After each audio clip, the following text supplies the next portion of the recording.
அன்னை தமிழ் உறவுகளே, அன்பு வணக்கம். அமெரிக்காவுடைய Hollywood super star Arnold Schwarzenegger California மாநிலத்தினுடைய கவர்னராக இருந்தார்.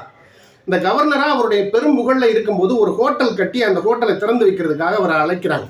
அந்த ஹோட்டலுடைய வாயிலுக்கு வெளியே அவருடைய முழு உருவ வெண்கல சிலை ஒன்று, இந்த கையை இப்படி வச்சிருக்கிற மாதிரி ஒரு அழகான அவருடைய பாடி பில்டிங் அதை போட்டிருக்கின்ற வகையில் ஒரு பெரிய முழு உருவ வெண்கல சிலை பெரிய அளவில் வச்சுருந்தாங்க. அந்த சிலையும் திறந்து வைத்து விட்டு அந்த ஹோட்டல் திறந்து வச்சுட்டு ரொம்ப சந்தோஷமாக அவர் திரும்ப வந்தார். வரும்போது அந்த ஹோட்டல் நிர்வாகத்தின் சார்பில் ஒரு செய்தி சொல்லப்பட்டது.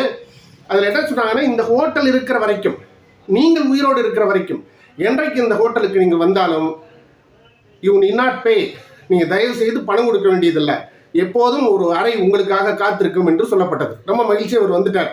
ஒரு இறங்கு முகம் அவருடைய வாழ்க்கையில். கவர்னர் பதவி போயிடுச்சு. அதே ஊருக்கு அவர் திறந்து வைத்த ஹோட்டலுக்கு போகிறார்.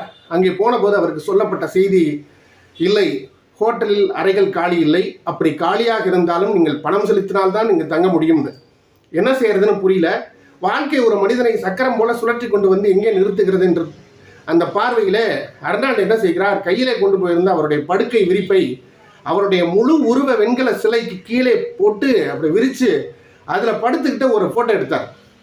என்னால் திறந்து வைக்கப்பட்ட இந்த ஹோட்டல், அந்த ஹோட்டலுக்கு முன்னாடி இருக்கிற என்னுடைய சிலை, எவ்வளோ பெரிய பிரம்மாண்டம், எவ்வளோ பெரிய பெருமிதம். அந்த ஹோட்டலில் எனக்கு இடம் இல்லை, இதோ பாருங்கள், அந்த சிலைக்கு கீழே தரையில் படுத்து நான் தூங்குகிறேன். காலம் என்பது வெவ்வேறு விதமான வடிவங்களை கொண்டது. கண்ணதாசன் அழகாக ஒரு பாடலில் சொல்லுவார், வாழ்வென்றும் தாழ்வென்றும் வளமென்றும் குறைவென்றும் சக்கரம் சுழல்கின்றது, அதில்தான் சரித்திரம் நிகழ்கின்றது.